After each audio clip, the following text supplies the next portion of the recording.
So today we'll be covering this argomento here, which is Distanza Di Sicurezza. Normally, this argomento just covered how you need to give safety distance on the road, how much distance you need to give, and also when you need to give safety distance. The point here is you need to always have it in mind that you are not giving safety distance to the vehicle in your back, because the vehicle in the back need to give you safety distance because you can't actually control the distance between you and the vehicle at your back. But the vehicle in the front, you need to give safety distance to that vehicle, because at that point you will be able to control the vehicle if by any chance there's a danger, and also you'll be able to stop in time when necessary. Let me say, for example, you're driving alongside the vehicle and the vehicle just step on the brake unexpectedly.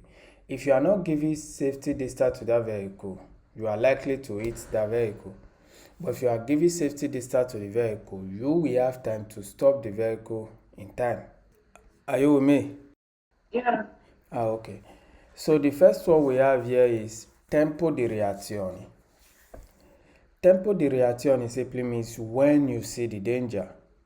Si definisce tempo di reazione il tempo che incorre dal momento della percezione di una situazione di pericolo e quindi si inizia la frenata.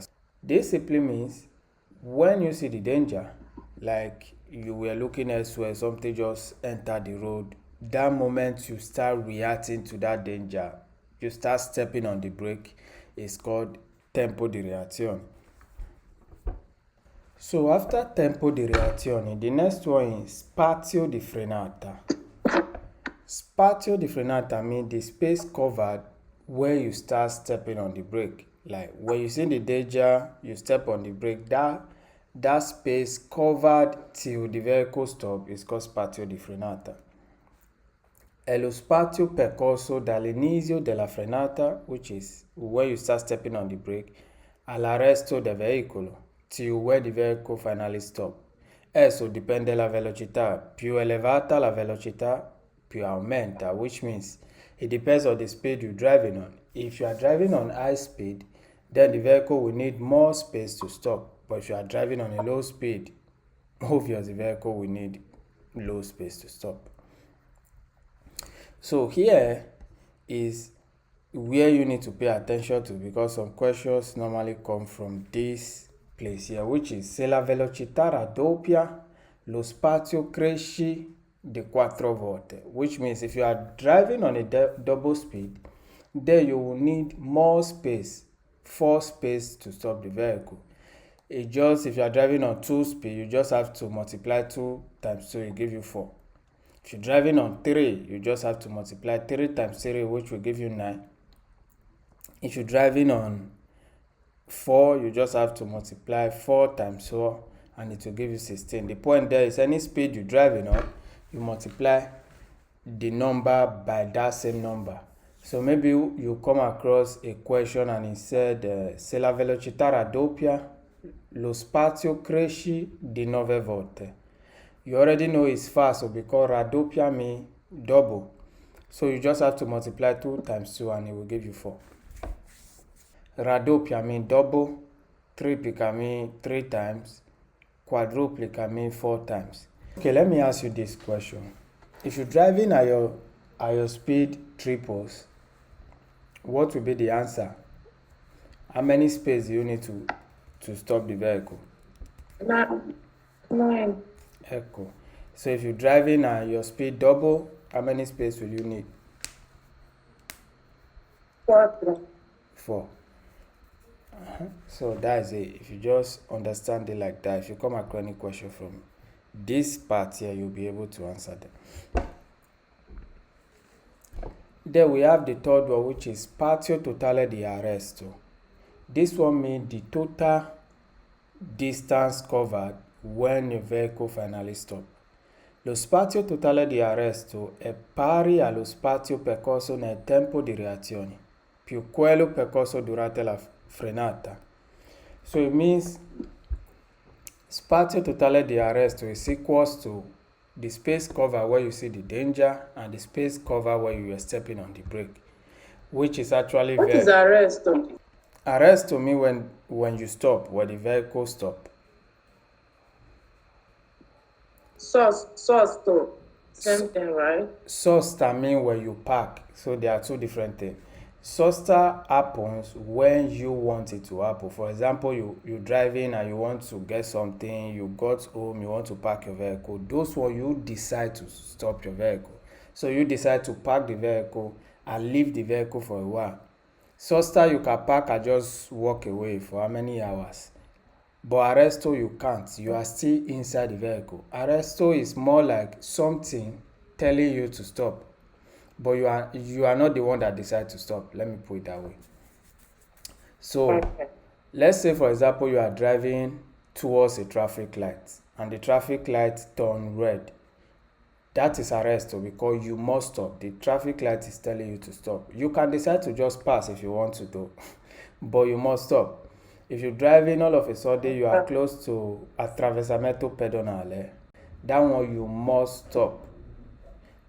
You are not the one that decide to stop. It's because people are crossing the road, there you choose to stop. But when it comes to parking, you decide to pull over, park your vehicle and leave it for a while. Then the other one is called fermata. So there are three types. We have arresto, we have sosta, and we have fermata. Fermata is where you decide to stop to drop a passenger. Maybe you are carrying your friend and your friend want to get something. You stop to drop your friend. That one is fermata. You are still inside the vehicle, so you just have to drop someone. You are not leaving the vehicle. So, spazio totale di arresto simply means the space you cover when you see the danger and also the space you cover when you start stepping on the brake, which means tempo di reazione and spazio di frenata. Because you even think about it, for your vehicle to finally stop, you need to first of all react and also step on the brake for the vehicle to finally stop. So we have Distanza Di Sicurezza. So this whole thing is referring to the safety distance, which means the spazio totale di arresto, spazio di frenata, tempo di reazione, they are referring to safety distance. So la distanza di sicurezza è la distanza da mantenere rispetto al veicolo che precede, davanti, per consentire al veicolo di fermarsi in tempo in caso di pericolo. So the safety distance is the distance you give to the vehicle in the front for you to be able to stop the vehicle if there is any danger. When it comes to the speed you are driving on and you want to calculate the speed you are driving on, how many safety distance you need to give to the other vehicle, you multiply the first number of that speed by 3. Let's say you're driving on 50 km per hour. So you need to multiply that first number, which is 5, times 3. When we start seeing questions from here, it will be more easy for you to understand it. But what you need to have in mind is if you are driving on any speed, let's say you're driving on 50 km per hour, that is just 2 numbers. You multiply the first number by 3, it will give you the answer. If you are driving on 100 km per hour, which is 3 numbers, you multiply the first 2 numbers by 3 and it will give you the answer. This first one here simply means the person is driving on 30 km per hour. 30 km per hour, you multiply 3 times 3, it gives you 9, which means the answer is 0. But then when they do their calculation, they make it too too complicated. Like here they just multiply 30 times 10 divide by 36, it gives you 8.3. Alla fine it comes to 9. When you are using this calculation here, it's still just to, but to our people, each time I explain it with this calculation, it's more difficult. So I try to break it down. No, it's not. It's not even. It's not even to our people. Italians, they have a way of teaching that doesn't even make sense. Yeah. Doesn't to me, because I've done a lot of courses with them. Something that is very simple. They want to go. They want to take the long way to finally confuse you and arrive to the same answer that you would have used just 1 minute to explain. Okay. So when you see the first number, for you to arrive at this same 9, you just multiply the first number times 3 to give you 9. Here they said 14. Before I also forget, when you get any answer, because normally you won't be calculating them, but in the questions you will be seeing different answer. For you to tell, if you get any answer that have two numbers lower, it's still zero. For example, if the answer is supposed to be 15 and the question there is written 13 or 14, it's still zero. If the answer is supposed to be 27 and there the question there is written 25, 26, which has the two number close to 7, is still there. But if by any chance the number is going lower, 23, 22, 21, the answer is fast. So normally when you are driving alongside another vehicle, you need to give enough space for you not to hit that vehicle in the front. God forbid, if by any chance accident happen, you will be able to control your vehicle. The last one we have here is distrazioni del conducente. When it comes to Distanza Di Sicurezza, this one plays a major role on it, which means if you are distracted on the road, no matter how good you are with driving, you are likely to fall victim of an accident. Let's say, for example, you're driving and someone sends you a text, you want to quickly reply to the person, and the vehicle in the front step on the brake unexpectedly because someone was crossing and he too was not watching. You are likely to hit that vehicle because you are a little bit distracted. But if by chance you were concentrated and you have your head straight, you are driving alongside that vehicle and something like that happened, you will be able to stop in time without even hitting that vehicle in the front. La distrazione del conducente è un pericolo e può essere causa di incidente, which is vero. He said the distraction of a driver is a danger and it can also cause an accident. What are those things that can actually distract a driver? 1. Utilizzo del cellulare, which is if you are using your phone inside. 2. You want to quickly on a cigarette, which is accensione di una sigaretta. Vero too.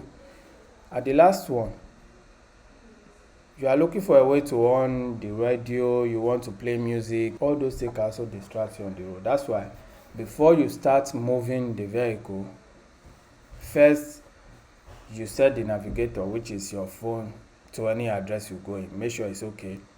On the music if you want to, smoke your cigarette if you want to, then start driving. If by any chance along you want to do another thing on the road, you can actually pull over, do your thing and continue driving. Those are just the laws, but I know we can actually drive and still smoke cigarettes and still do our thing, use your phone, but just try to pay more attention on the road, because if anything like that happen on the road and they have to control you, they will reduce points for your driving license. And if it's strong thing on the road, like you involve yourself in something a little bit big, then they'll suspend the driving license. So that is all when it comes to Distanza Di Sicurezza.